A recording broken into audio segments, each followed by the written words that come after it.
Ay, ang lupit talaga nito mga idol, oh. Tignan nyo naman yung harvester ng palay nila sa ibang bansa. Ang lupit talaga. Tignan nyo naman si kuya, oh. Halos wala na siya masyadong ginagawa dyan. Oh, kaya sa ibang bansa, pabilisan talaga yung pag-harvest. At ang mas malupit lang dito mga idol, ay di mo na kailangan pang kumuha ng maraming tao para mag-harvest dyan. Naku, makakatipid ka pa sa pasweldo sa tao. Ay ano, kita mo kahit si kuya lang, oh. Isang hektarya na palanim. Oh, kahit siya lang mag-isa mag-harvest niyan. O ito pa mga idol, oh. Tignan niyo naman sila kung paano sila mag-harvest. Yung kanilang hinarvest dyan ng mga prutas-prutas ay hindi na tao yung nag-howler. Ay ano, kita niyo naman talaga, oh. Siguro sa ibabaw pa ito ng bundok, oh. Ang lupit talaga ng mga idea nila. Kaya pala yung mga farmers nila kaunti lang yung mga malalaking itlog kasi hindi na sila nagbubuhat dyan eh. Mga makina na talaga, oh. O ganito lang pala mag-apply ng abono mga idol, oh. Tignan niyo naman talaga yung idea ni kuya. Ang lupit talaga pag tusok, pihit agad. Tapos lumalabas na yung abono. Ay ano? Ang lupit talaga na idea nila. Talagang hindi pa magkasugat-sugat yung kamay mo dyan, oh. O tignan niyo to mga idol, oh. Kaya pala sa ibang bansa, yung mga farmers na hindi sila matakot na mag-El kahit buong taon pa yan mag-init. Eh no, kasi gumagawa sila ng ulan eh. Oh, ang lupit talaga ng mga idea nila. O ito, malupit. Tignan niyo naman mga idol, oh. Ang lupit talaga ng mga harvester ng kamuti nila sa ibang bansa.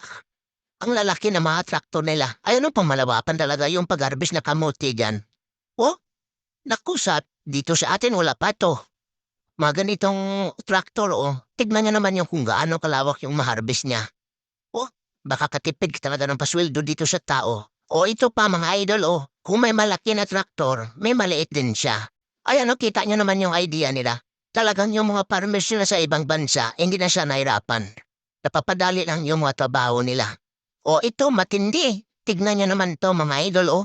Ang lupit talaga ng harvester ng palay nila sa ibang bansa. Talagang rekta na yan tali. Ang mga tao dyan talagang wala na siyang masyadong ginagawa kasi lahat sa kanila purs na yan makina. Oh, naku sa atin wala pa talaga ito na mga makina. Kahit nga matanda na farmers eh pwede pa magtrabaho sa palayan eh. Oh, mapababae man or lalaki, mapabata man or tigulang, mapamaniwang man or matambok.